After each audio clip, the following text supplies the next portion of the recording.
안녕하세요. 안녕하세요. 콘텐츠 좋아요입니다. 오늘은 예전에는 팀장님이셨는데 최근에 본부장으로 승진한 플라이스 작가님 모시고 강의를 한번 준비해 봤습니다. 이게 어떤 강의죠? 시인 작가분들께서 아직 데뷔하지 못하시거나 또 한 작품 하셨거나 이제 막 진입하시는 분들께서 웹소설을 처음에 쓰시는 거를 굉장히 어려워하세요. 특히나 이제 구상 단계에서나 초반부를 어떻게 가져가야 될까? 라는 고민을 굉장히 많이 하시고 또 여기에 대해서 질문이 되게 많이 들어옵니다. 교육을 하거나 혹은 이제 어떤 강의를 나가다 보면은 처음부터 너무 막막해요. 어떻게 구성을 해야 될지 모르겠어요. 이런 말들이 많이 나오다 보니까 이거를 한번 지금까지 강의했던 것들을 좀 한 번에 모아서 영상으로 남겨두면은 두고두고 많은 분들이 참고해서 1화를 쓰실 때 좀 초반부 구성을 할 때 도움 받을 수 있지 않을까 해서 기획을 하고 제안을 드리게 됐습니다.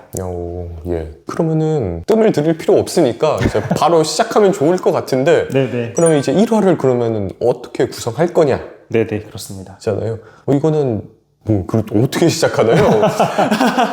이게 저 같은 경우는 1화를 구성하는 게 왕도는 없다고 생각을 해요. 맞습니다. 네. 그리고 1화 잘 된 작품들의 1화를 지금 몇 가지를 떠올려 봤는데 다 같은 형식이 아니에요. 자기만의 스타일이 있고 다 독특한 것도 많아서 이게 좀 저도 재밌을 것 같아요. 지금 준비하신 거 들으면은. 그럼 한번 이제 일단 시작을 딱 첫 단추를 한번 꿰어 주시죠. 일단 오늘 처음 준비한 내용은 웹소설을 어떻게 우리가 처음에 구상을 할 것인가입니다. 사실 사람마다 조금씩 다르긴 하겠지만 대부분은 내가 어떤 글을 쓰겠다라고 어느 정도 생각을 하고 글을 시작을 하잖아요. 그런 구상들을 좀 어떻게 가져가야 될까? 물론 이제 사람에 따라서는 그냥 바로 한글 문서 켜고 쓰고 시작하시는 분들도 있긴 하지만 대부분은 머릿속으로 내가 어떤 글을 써야지 이거 괜찮겠다라는 생각들을 하고 시작을 하시는데 그 구상의 단계를 한번 좀 말씀을 드리려고 해요. 그리고 방금 말씀해 주신 것처럼 왕도는 없습니다. 어디까지나 요게 내용들이 여러분들께 좀 가이드가 됐으면 하는 바람이거든요. 또 하나는 최근 강의나 이런 것들을 보면은 대체로 뭘 하지 마라. 넌 이거 하면 안 된다. 시인 작가들은 이거 하지 마. 이런 내용들이 되게 많거든요. 그런 내용들이 뭐 틀리거나 나쁜 건 아닌데 가능하면은 좀 여러분들께 가이드를 좀 제시할 수 있는 방향으로 해서 오늘은 좀 긍정적인 톤으로 한번 가볼까 합니다. 네, 그래서 좀 추상적인 얘기도 있겠지만 구체적인 이야기에 최대한 초점 맞춰가지고 얘기를 한번 진행해 보도록 하겠습니다. 보통 처음 웹소설 구상하실 때 어떤 부분부터 생각하세요? 제일 중요한 게 일단 소재죠. 어떤 내용을 쓸 거냐. 그쵸. 중심이 된 내용이 뭐가 될 거냐. 그쵸. 뭐 회사원 이야기면은 어떤 회사원인지, 맞습니다. 어떤 회사인지, 어떻게 거기서 활약을 하는지를 먼저 생각하죠. 그게 이제 전 첫 번째죠. 맞습니다. 지금 정말 잘 말씀해 주셨는데 그 두 가지가 있습니다. 처음에는 내가 어떤 이야기를 쓰고 싶은가가 일단 정해져 있어야 된다고 생각을 하고 거기서 이야기에 출발을 하거나 아니면 내가 어떤 이야기를 쓸지 모르겠어 라는 생각이 들 때 저는 보통 영감을 얻기 위해서 많은 것들을 참고하시라고 말씀을 드리거든요. 일단 기본적으로 웹소설은 많이 읽어야 되지만 거기에 대해서 영화나 드라마 심지어 유튜브까지 그러니까 모든 매체들 있잖아요. 이런 것들을 보시면서 내가 좀 쓰고 싶은데 라고 하다가 보통 영감을 얻는 방식들이 이런 식이잖아요. 재밌는 이야기를 보면 나도 한번 써보고 싶다. 혹은 이거 보고 나서 나도 한번 이거랑 좀 비슷한 얘기를 한번 생각해볼까? 라는 식으로 많이 구상이 흘러가거든요. 그런 의미에서 시작의 막막함은 생각보다 쉽게 풀리기도 합니다. 이제 소재를 고민하는 단계에서 이런 것들을 같이 해보면은 내가 어떤 이야기를 쓰고 싶은지 어떤 거에 흥미를 느끼는지가 드러나는 편이거든요. 저 같은 경우는 그래서 이제 최근에는 판타지 작품 위주로 많이 쓰고 있는데 또 많이 읽고 있기도 하지만 한편으로는 꼭 쓰고 싶은 장르가 회사원물입니다. 저는 지금 회사원이기도 하지만 아직 제가 경력이 막 엄청나게 쌓인 그런 직장인은 아니기 때문에 나중에 좀 더 경력이 쌓여가지고 어떤 회사에 대해서 뭐 사내 정치의 암투라든가 아니면 뭐 회사가 돌아가는 경영진 관점에서 어떻게 바라볼 것인가를 좀 더 배웠을 때 쓸 수 있지 않을까 그런 마음만 가지고 있습니다. 어쨌든 다시 돌아가서 이렇게 인풋을 하잖아요 저희가. 계속 읽고 쓰고 또 혹은 구상하고 하는 과정에서 오는 영감들은 다 적어 놓는 걸 좀 추천을 드립니다. 그렇죠. 혹시 따로 메모하실까요? 네, 저는 카톡 나와의 대화에 많은 것들을 적습니다. 저도 절대 들키면 안 되는 게 나와야 돼요. 거기에 정말 온갖 걸 다 적어놓고 영감을 해놓기 때문에 그렇고요. 그래서 아까 말씀드린 바와 같이 웹소설 말고도 다른 거에서 영감을 얻는 거를 정말 많이 추천드려요. 일상에서 생각보다 문득문득 떠오를 때도 있고 웹소설뿐만이 아니라 영화, 드라마 보다가도 이거 웹소설식 이야기 아닌가? 라는 생각으로 발전해 나갈 때도 있거든요. 맞아요. 결국 작가는 쓰는 거 이상으로 많이 생각하는 직업이라고 생각을 해요. 심지어 일하다가도 문득문득 떠오를 때도 있으면 그때 살짝 메모해 놓고 이렇게 가는 경우도 많다 보니까 그래서 여러분들께서 글을 쓰실 때 쓰기 전에 구상을 하는 단계에서는 좀 소재적인 면에서 우리가 어떤 걸 쓸지를 내가 어디에 흥미를 가지고 있는지 그리고 추가적으로 해서 내가 흥미를 아직 가지지 못했고 느끼지도 못했지만 내가 어떤 이야기를 재미있어 하는지 이 두 가지를 먼저 중점적으로 본다면은 소재는 출발할 수 있을 거라 생각을 합니다. 이제 그러면서 나온 얘기가 있어요. 요새 잘 나가는 트렌드가 뭔가요? 잘 나가는 소재가 뭔가요? 라는 그런 질문들이 굉장히 많이 들어오거든요. 그 질문의 의미는 결국 그런 잘 나가는 소재를 쓰고 싶어요 라는 그런 질문이거든요. 그게 나쁘거나 절대 틀린 건 아닙니다. 오늘 말씀드린 것처럼 긍정적인 방향으로 가려고 하거든요. 그런데 그 소재를 택하기 전에 우리가 한번 읽어볼 필요는 있어요. 대표적인 작품들, 뭐 아카데미물이면은 마법학교 마법사로 살아남는 방법 같은 카카오 페이지에서 정말 잘 팔리고 있는 그 작품 읽어보셔도 괜찮고, 뭐 아니면은 회사원물이라면은 상남자, 김태붕 작가님의 상남자 이런 것도 읽어보셔도 괜찮고, 내가 읽어보고 내가 이거 쓸 수 있겠나? 나 이거 재밌어 하나? 이런 것들을 좀 고민해 보셔야 될 것 같아요.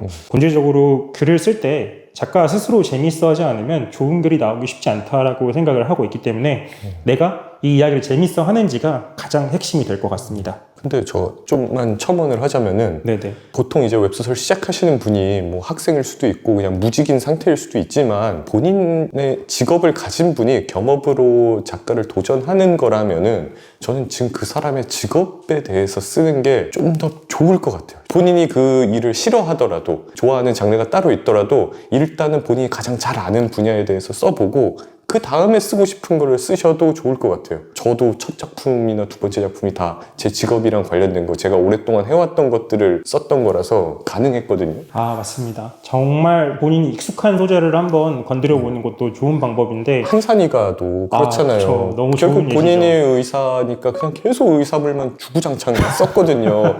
다른 거 도전했어요. 다 뭐 네네. 문피아에 보면은 있는데 다 망했거든요. 다른 거 도전한 건. 그래서 그게 왜 그랬는지, 결국 본인이 잘 아는 거, 제일 잘하는 거를 썼기 때문에 그랬던 것이다. 사실 그분은 쓰고 싶은 장르가 따로 있어요. 근데 지금은 거의 마음을 접었더라고요. 슬프게도 안 되는 걸 아니까. 그래서 그렇게 많이 쓰고 뭐 유명한 작가로 소문이 났지만 그 사람도 정작 자기가 쓰고 싶은 건 아직도 못 쓰고 있다는 거예요. 놀랍게도. 여러분 일단 오해 없으시길 바라겠습니다. 한산이가 작가님 동생분이십니다. 그렇군요. 일단 너무 잘 말씀해 주셨는데 경험적인 면에 근거해서 내가 이야기 소재거를 찾아보는 것도 굉장히 괜찮은 방법이에요. 그래요. 이 얘기를 하고 싶었어요. 본인의 경험에서. 그래서 대학에 한번 강의 나가보면은 대부분의 학생들 현대 판타지 프롤로그가 뭘로 시작하면은 편의점 알바하는 걸로 많이 시작을 하거든요. 왜냐하면 편의점 알바를 많이 해봤으니까. 또 경험을 많이 해봤고 또 거기서 나온 진상 같은 스토리들을 되게 리얼하게 담아낼 수 있다 보니까 그렇게 시작을 합니다. 근데 되게 좋은 거예요. 그게. 맞아요. 되게 정말 경험적인 면 잘 담아낼 수 있고 내가 잘 아는 걸 쓰니까 그게 좀 앞으로 나아가면은 너무 디테일한 걸 강조하는 그런 상황이 벌어지기도 하는데 일단 이야기를 쓰는 것 자체는 굉장히 수월해질 거다. 이렇게 좀 말씀을 드리고 싶습니다.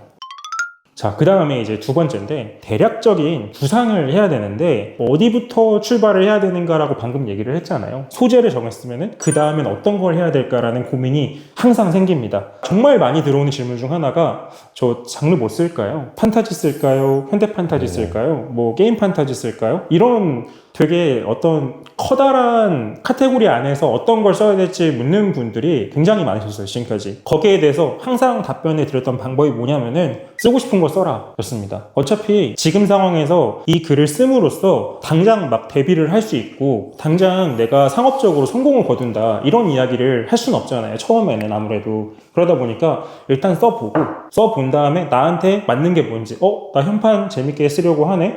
나 판타지 좋아해졌네? 이런 식으로 느껴볼 수 있는 경험들을 해보는 게 정말 중요하거든요. 사실 이런 말은 조금 신인 작가분들께 좀 마음이 아픈 말일 수도 있겠지만은 해보지 않으면은 정말 몰라요. 써보지 않고서는 내가 뭘 잘하는지 알 수가 없습니다. 장르에 대해서는. 그래서 많이 써보시고 이미 써보신 분들이시면은 내가 재미를 느꼈던 장르를 택하는 게 제일 좋다라고 생각을 하고 있습니다. 그 다음에 두 번째는 계속 할 이야기지만 앞으로 웹소설에 왕도는 없거든요. 정해진 공식이나 이런 이야기들을 바라는 케이스가 종종 있어요. 예를 들어서 이제 주인공한테 결핍을 줘라. 맞는 말이죠. 그런데 결핍을 준다고 해가지고 그게 성공으로 이어지는 건 아니거든요. 그렇죠. 상황에 적절하게 맞게 결핍이 독자들한테 기대감으로 작용을 했을 때 주인공한테 예를 들어서 나는 가족의 사랑이 너무 부족해 했는데 주인공이 그 결핍을 획이나 환생이나 빙의 이후에 채워질 거라는 기대감을 준다면은 그거는 성공 요인 중 하나가 될 수 있겠지만 단순히 결핍을 넣는다고 해가지고 성공할 수는 없거든요. 예를 들어서 주인공을 갑자기 장님으로 설정을 해버리면은 독자들 입장에서는 보기가 쉽지가 않죠. 몰입하기가 쉽지 않으니까요. 그래서 그런 이야기들을 좀 한번 고민을 해보셔야 될 것 같고,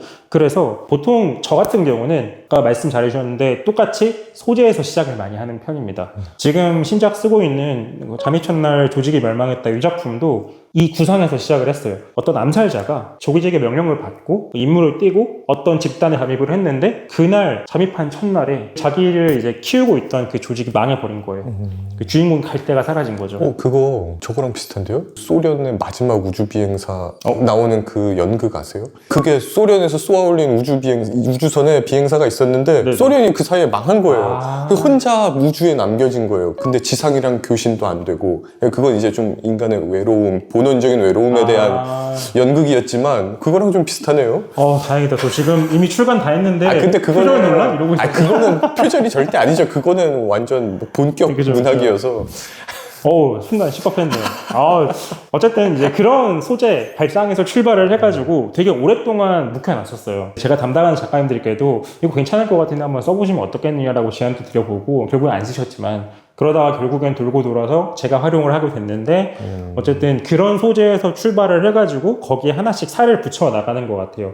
잠입을 해가지고 조직이 멸망했다면 어디에 잠입을 할 것이냐도 시작해가지고 아카데미도 괜찮을 것 같고 아니면은 뭐 무간도처럼 폭력 조직도 괜찮을 것 같고 그런 느낌으로 가거나 아니면은 뭐 특정한 장소가 있거나 생각을 했는데 저는 라이트하게 쓰는 걸 또 좋아하다 보니까 좀 라이트하게 가져갈 수 있다면은 아무래도 아카데미가 괜찮겠지? 라고 해가지고 아카데미니까 판타지 배경이 훨씬 어울리겠지 해서 아카데미에 잠입한 암살자가 잠입 첫날부터 조직이 망해가지고 갈 곳이 사라진 이야기로 출발을 하게 됐습니다. 그런데 이제 좀 설정이 많이 바뀌어가지고 그런 것보다 살짝 달라져가지고 출발을 하게 됐는데 어쨌든 소재에서 출발을 하게 되면 아무래도 가지를 좀 붙일 수 있는 게 되게 많아요. 살을 붙여나가고 가지를 좀 뻗어나가다 보면은 우리가 소재에서 출발하는 게 조금 더 시작하기 편하다라는 걸 알 수가 있습니다. 물론 사람에 따라서는 장르에서 시작하기도 합니다. 판타지도 있고 어떻게 그렇게 시작하지? 무협도 있고 나는 무협을 쓸 거야 하고 시작을 하는 경우도 있는데 솔직히 저는 굉장히 막막한 것 같아요. 어떻게 써야 되지? 그러니까 무협을 쓴다 그러면은 보통은 이러이러한 설정을 가진 협객의 이야기를 써야지로 저는 받아들여지거든요. 맞아요. 근데 그냥 딱 크게 난 무협 쓸 거야.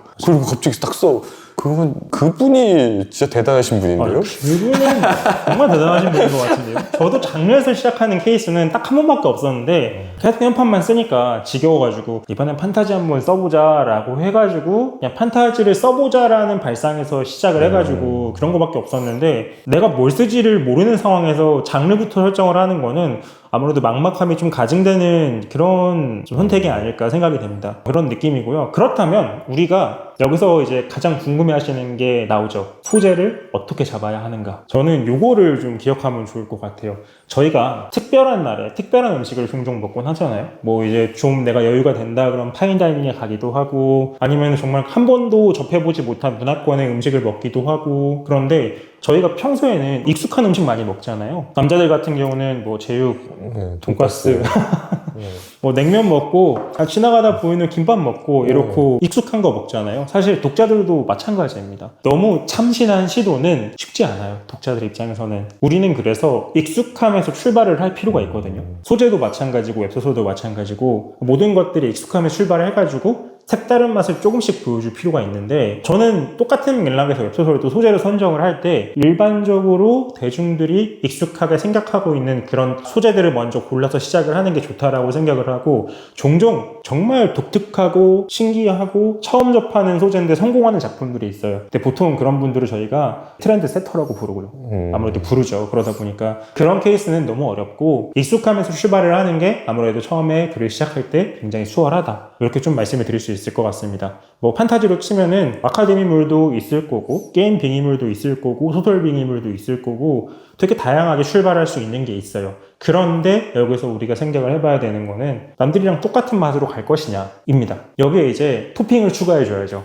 뭐 제육볶음을 기준으로 한다면은 뭐 제육볶음도 되게 다양하잖아요. 제가 제육을 너무 좋아해가지고 예시로 드는데, 고추장으로 볶은 제육이 있고, 고춧가루만 해가지고 볶은 제육이 있고, 아니면 기름을 자글자글 내가지고 불맛을 입혀가지고 볶는 제육도 있고, 다양하잖아요. 이제 거기서 본인이 이 이상 장르 소재에 추가할 수 있는 게 뭐가 있을까를 고민해 볼 수 있는 거죠. 예를 들어서 아카데미물 같은 경우는 주인공이 누구냐를 가지고도 가를 수 있겠죠. 예를 들어서 선생이면은 선생이 학생들을 가르치고 학생들이랑 케미를 이루는 내용이 되는 거고, 학생이라면은 주인공이 학생 때부터 차근차근 학년 올라가면서 학교 생활도 하고 축제도 참가하고 방학 때 뭐도 하고 저것도 하고, 이런 이야기가 될 수 있기 때문에 익숙한 맛에서 변주를 좀 주는 게 가장 좋은 선택이다. 이도저도 아니라면은 익숙한 맛을 조금 끌고 가면서 주인공만 독특하게 설정해도 어쨌든 소재 선정하는데 큰 어려움은 없을 거라고 생각을 합니다. 그래서 이제 다시 얘기로 돌아와서, 익숙한 소재는 아까 말씀드린 것처럼 저희가 어쨌든 데뷔를 목적으로 하고 내가 글을 써가지고 유료화를 하겠다라는 목적으로 간다면은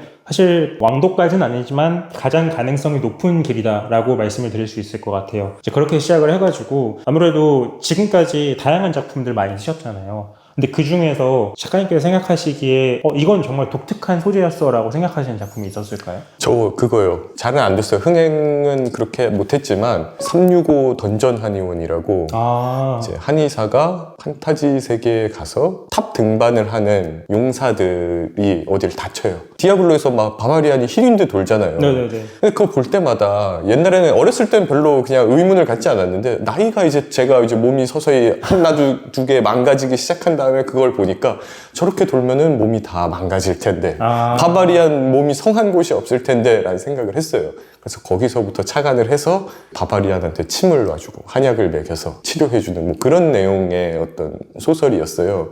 그게 가장 독특했던 것 같아요, 그 소재가. 방금 말씀 주신 것처럼 익숙한 소재라고 생각되실 수도 있거든요. 어쨌든 이 세계로 넘어가가지고 그죠, 뻔하죠. 네. 그런데 지금 들으면 되게 독특해요. 왜냐하면은 한의사라는 직업을 소재로 한 작품이 많이 없는 것도 있겠지만, 어쨌든 가가지고 누군가를 치료해주면서 주인공이 성장한다는 이야기 자체가 생각보다 흔하진 않거든요. 익숙하면서 출발했지만 그렇게 독특함이 될 수 있다는 게 사실 웹소설의 장점 중 하나라고 생각되는 것 같습니다. 실제로 되게 다양한 작품들을 보면은 지금 와서 보면은 이게 독특해? 라고 할 수 있겠지만 당시에는 되게 독특한 것도 있었고, 그렇죠. 네, 성공하고 보니까 이 작품 이런 점이 차별화가 됐었구나 라는 것들을 얘기할 수 있기 때문에, 저는 웹소설 여러분들께 소재 선정을 하실 때 좀 익숙함에서 출발을 하시고 그 차관을 다양한 매체에서 하시면 좋을 것 같아요. 뭐 게임도 있을 거고 영화도 있을 거고 드라마도 있을 거고, 전 최근에 어떤 드라마를 봤냐면 그 태풍상사라는 드라마가 있거든요. 그게 이제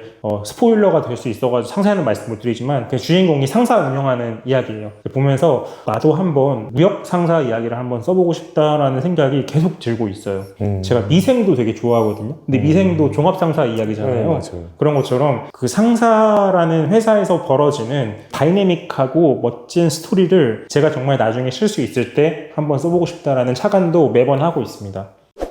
어쨌든 그래서 좀 정리를 해보자면은, 여러분들께서 처음에 어떤 걸 구상해야 될지 막막하다면은 다양한 매체를 접해보시면서 말씀하신 것처럼 게임에서 착안을 해도 괜찮고 영화에 착안해도 괜찮고, 방금 제가 말씀드린 것처럼 드라마에서 착안을 해도 괜찮습니다. 어쨌든 작가는 계속해서 정보를 받아들이고 생각하고 그걸 가공해가지고 이야기로 만드는 직업이라고 생각을 하거든요.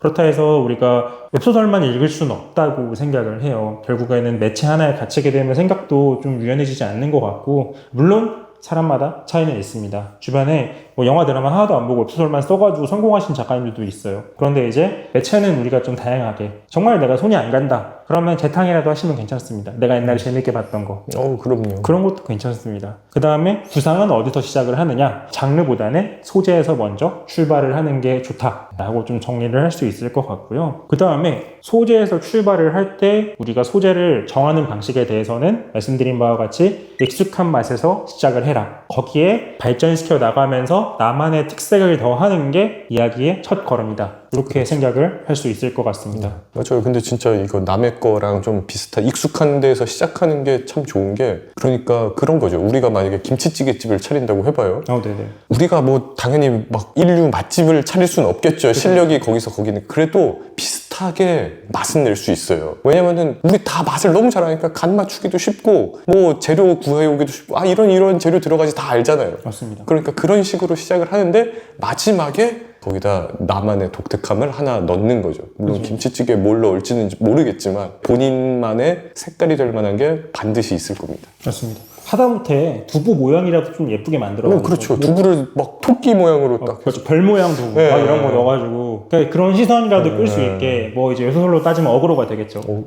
별 모양 두부 넣는 김치찌개집 이러면서 좀 웃기긴 하지만 어쨌든 익숙함에서 출발을 해야 됩니다. 그래야 독자들이 독특하더라도 받아들일 수 있는 것처럼. 패션쇼 같은 거 보시면 진짜 난해한 옷들 많잖아요. 그렇죠. 근데 그게 이제 패션쇼니까 그렇게 나오는 건데, 실제로 이제 어떤 명품 브랜드라든가 뭐 하이엔드 브랜드, 컨템포러리 브랜드를 내는 제품들을 보면은 독특한데 입을만 하겠는데? 라는 생각이 드는 그런 옷들도 있잖아요. 그렇죠. 약간 그게 독특함인 것 같아요. 웹소설에서 얘기하는. 그리고 또 한 가지가 마지막으로 가끔 이제 나는 남들하고 다른 글을 쓸 거야 라는 생각에서 출발하시는 경우도 있어요. 그게 작가로서 당연히 할 수 있는 생각이라고 생각을 합니다. 근데 이제 거기에 너무 매몰되어 버리면은 아무래도 익숙함 대신에 너무 신선한 것만 추구하다 보니까 완전 이렇게 될 수도 있는 거죠. 정말 세계 각국의 처음 보는 재료들을 다 가져와가지고 손님한테 내주는 그런 모습이 될 수도 있는 거죠. 맞아요. 그러다 보니까 우리는 익숙함에서 출발할 필요가 있다. 이렇게 좀 초반부 구성을 정리할 수 있을 것 같습니다. 시간이 후루룩 지나가서 내용이 좀 잘 담겼는지 모르겠는데 일단 첫 번째 우리가 얘기할 수 있는 초기 설정을 어떻게 가져가야 하는지는 여기까지 강의를 할 수 있을 것 같습니다. 진짜 오늘 참 좋은 강의 해주셔서 감사합니다. 그럼 바로 다음 영상에 주인공을 어떻게 만들지 그 영상으로 찾아오겠습니다. 감사합니다. 감사합니다. 다음은 우리가 방금 전에 장르 말고 이제 소재 얘기했고 구상 어떻게 시작해야 되는가 이런 것들에 대한 얘기를 좀 해봤다면은 다음에는 결국에는 소재는 일종의 도구거든요. 웹소설에서 가장 중요한 거는 그 소재라는 도구를 들고 어떻게 움직이느냐 어떻게 하느냐가 주인공이겠네요. 결정하는 맞습니다. 네. 바로 주인공입니다. 네. 두 번째는 주인공을 어떻게 우리가 구성해야 될지 조금 더 구체적으로 다뤄보도록 하겠습니다.